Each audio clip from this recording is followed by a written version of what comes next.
This channel does not promote any violent, harmful, or illegal activities. All content provided by this channel is meant for an educational purpose only. Top quality और consistent performance के लिए सिर्फ silver pump नाम याद रखना।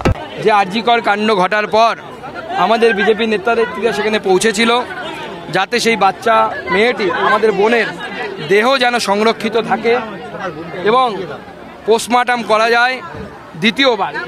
কিন্তু সেই সময় তৃণমূল কংগ্রেসের স্থানীয় বিধায়ক, স্থানীয় যারা কাউন্সিলর, যাদের মধ্যে সোমনাথ বাবুও ছিলেন, সেই সোমনাথ বাবু এবং অন্যান্যরা সেই মহিলার অর্থাৎ আমাদের নির্ভয়ার দেহ পুড়িয়ে দিয়ে তথ্য প্রমাণ লোপাটের কাজ করেছিলেন।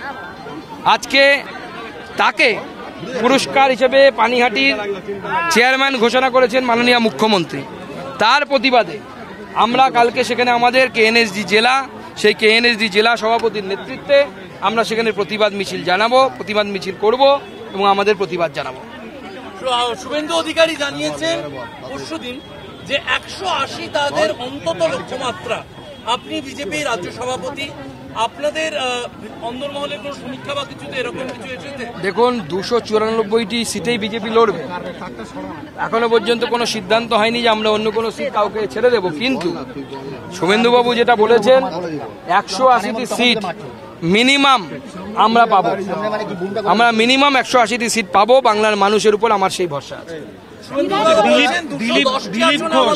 দিলীপ ঘোষকে যেভাবে ম্যান্ডেটেল করা হলো এবং তারপর তার বাড়ির সামনেও আজকে বিক্ষোভ, দেখুন, তৃণমূল কংগ্রেস যে নোংরা রাজনীতির আশ্রয় নিচ্ছে সেই নোংরা রাজনীতি আমার মনে বন্ধ হওয়া উচিত।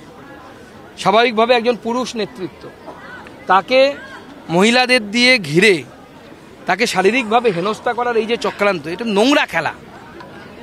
একটা মহিলাকে পুরুষ যেমন ঘিরে ধরে তার মান সম্মান ইজ্জত নিয়ে টানাটানি করলে যে যতখানি গর্হিত অপরাধ হয়, একজন পুরুষকে এবং দিলীপ ঘোষের মতো মানুষকে, যিনি সারা জীবন গৃহ সংসার করেনি, ঘর সংসার করেনি, সেই মানুষকে যদি ঘিরে নিয়ে মহিলাদেরকে দিয়ে উত্ত্যক্ত করা হয়, এটা নোংরা রাজনীতি। এই ধরনের রাজনীতি বন্ধ হওয়া উচিত। মাননীয় মুখ্যমন্ত্রী নিজে হস্তক্ষেপ করে বন্ধ করা উচিত। জানি না ওখানে কোন অশিক্ষিত চেয়ারম্যান আছে ওখানে যে এই রাজনীতি করছেন। কালকে যদি পুলিশ না থাকে, আমাদের মহিলারা যদি ওই চেয়ারম্যানকে ঘিরে ধরে তার জামাকাপড় খুলে নেয়, ভালো হবে তো সেটা? দেখুন, কুণাল ঘোষের বক্তব্য নিয়ে আমি উত্তর দিই না জেনারেলি। কুণাল ঘোষের বক্তব্যে কুকুর বিড়াল ছাড়া আর কেউ কিছু বলবে না। তা কুকুরও কি করবে, ল্যাম্প পোস্টে হিসু করে দিয়ে চলে যাবে কুণাল ঘোষের। না, উনি তো স্পেস সায়েন্স পড়ছেন, আর কি বলবো বলুন? আমার বক্তব্য আর রাখার জায়গা নেই। আমি অল্প স্বল্প বিজ্ঞান পড়েছি।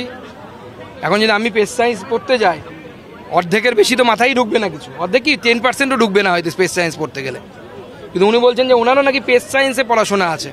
আমি যতদূর জানি উনি গ্র্যাজুয়েশন আর্টসে করেছেন। তো আর্টস পড়ে উনি স্পেস সায়েন্স বুঝতে পারছেন, এরকম মানে কি বলবো, নমুনা বলা উচিত না। উনি মুখ্যমন্ত্রী আর কি, আমাদের সকলের শ্রদ্ধা। উনি এই ধরনের স্পেসিমেনকে, ইংরেজিতে স্পেসিমেন বলে, আমরা বাংলায় নমুনা লিখতাম আর কি, এই ধরনের সায়েন্টিফিক স্পেসিমেনকে নাসাতে পাঠানো উচিত, তার উপর গবেষণা হওয়া উচিত। অভিষেককে অধিনায়ক এবং মমতা বন্দ্যোপাধ্যায়কে সর্বাধিনায়িকা, এই যে পোস্টার, অধিনায়ক এবং অধিনায়িকাটা কার? চোর কোম্পানির কি? তাহলে ঠিক আছে, আমাদের কোনো অসুবিধা নেই। বাংলা সর্বাধিনায়ক একমাত্র নেতাজি সুভাষচন্দ্র বোস, এই নিউনি, আর কেউ না। হ্যাঁ, চোর কোম্পানির যদি সর্বাধিনায়ক, সর্বাধিনায়িকা, যা যা হওয়ার ইচ্ছে, সর্বাধিক ভিলেন সব হয়ে যাক, নায়ক নায়িকা ভিলেন, আমাদের কোনো আপত্তি নেই। ওই চোর কোম্পানির মাথায় কে কি বসলো ওটা নিয়ে বিজেপি মাথা কামাবে। হাওড়ার বেলগাছিয়ায় যেভাবে জলের পাইপলাইনের সমস্যায় কার্যত বেশ কয়েকটি ওয়ার্ড, সেখানে জল নেই, কিছু না, কার্যত তাদের বাড়ি ভেঙে পড়ছে অনেকের। দীর্ঘদিন হাওড়ায় নির্বাচন হয়নি দীর্ঘদিন। সেই হাওড়ার আজকের যে ছবি দেখা যাচ্ছে, কখনো অরূপ রায় বলছেন প্রাকৃতিক বিপর্যয়, কখনো অরূপ রায় বলছেন মানুষের উপকার করতে গিয়ে এই ধরনের ক্ষতি হয়। দেখুন, যখন কোনো নির্বাচিত সরকার থাকবে না লোকাল বডিজে, স্বাভাবিকভাবে সেই নির্বাচিত সরকারের দায়িত্ব না থাকলে পরে দায়ও থাকবে না সেখানে কাজ করার। মুখ্যমন্ত্রী লন্ডন গেছেন বা যাবেন, সেখান থেকে জল টল নিয়ে আসবেন, মনে হয় টেমসের জল। আপনারা হাওড়ার লোকেরা টেমসের জল পাবেন, এরপরে অপেক্ষা করুন। দাদা, নেতাজি ইন্দোরের মধ্যে যে পুলিশ ওখানে সংঘর্ষ ঠেকাতে গিয়ে ভাঙড়ে আক্রমণের মুখে পুলিশকে পিটিয়ে দিল গ্রামবাসীরা, যারা কর্মীদার। ভাঙড়ে কারা থাকে আপনারা জানেন। এখানে আমরা যদি কিছু করতে যেতাম, পুলিশ আমাদের উপর লাঠিচার্জ করতো। কারণ আমাদের মহিলাদের মাথায় সিঁদুর আছে, ওখানে মহিলাদের মাথায় সিঁদুর নেই, সে মারতেও পারে না। দাদা, নেতাজি ইন্দোরের মঞ্চ থেকে মুখ্যমন্ত্রী বলেছিলেন যে অনুব্রত মণ্ডল এবং কাজল শেখকে একসঙ্গে চলা। আজকে কোর কমিটির বৈঠকে কাজল শেখকে ডাকা হয়েছে, কিন্তু অনুব্রত মণ্ডল নিজে গর্ভাজিত থেকেছে। দেখুন, এখন বীরভূমে প্রচুর পয়সা উঠছে, আপনারা জানেন। সেখানে পাথরের পয়সা, কয়লার পয়সা, গরুটা বন্ধ আছে আপাতত। তো সেই পয়সার ভাগ কে নিবে সেই নিয়ে কাজল গোষ্ঠী এবং অনুব্রত গোষ্ঠীর মধ্যে গণ্ডগোল। তো গণ্ডগোলে বাংলার মানুষ ক্ষতিগ্রস্ত হচ্ছে, বাঙালি ক্ষতিগ্রস্ত হচ্ছে, বাঙালি সব যাচ্ছে আস্তে আস্তে। আর মাননীয় মুখ্যমন্ত্রী তামাশা করছেন। কাজল, অনুব্রত এরা তো সমাজের এমন একটি এরা রোগ। কাজল, অনুব্রত এতে তো অপারেট হওয়া উচিত, অপারেশন হওয়া উচিত এদের। এরা হচ্ছে গ্যাংরিন সমাজের। এই গ্যাংরিনগুলো যদি রাজনীতিতে থাকে, বাংলার মানুষের জীবনে ক্যান্সার ছাড়া অন্য কিছু থাকবে না। রামনবমীর দিন আপনাদের তৃণমূল বিধায়ক অনুপস্থিত রয়েছে, হুইপ রয়েছে, তারপরেও এই রকমের বিষয় পদক্ষেপ করবে তৃণমূলের শৃঙ্খলা রক্ষা কমিটি। আছেন তৃণমূলে আবার শৃঙ্খলা রক্ষা কমিটি হয় নাকি? পদক্ষেপের পথে তাহলে তো আমার স্যান্ডো গেঞ্জিরও বুক পকেট হতো। তৃণমূল আবার শৃঙ্খলা, দুটো তো কন্ট্রাডিক্টরি ভার্সন। সোনার পাথর বাটি, কাঁঠালের আম সত্যি। চলো, রামনবমীর দিন যে রামনবমীর দিন শুভেন্দু অধিকারী বলছেন গতবারের দ্বিগুণ লোক রাস্তায় নামবেন। রামনবমী এবার অনেক বড় করে পালন করা হবে।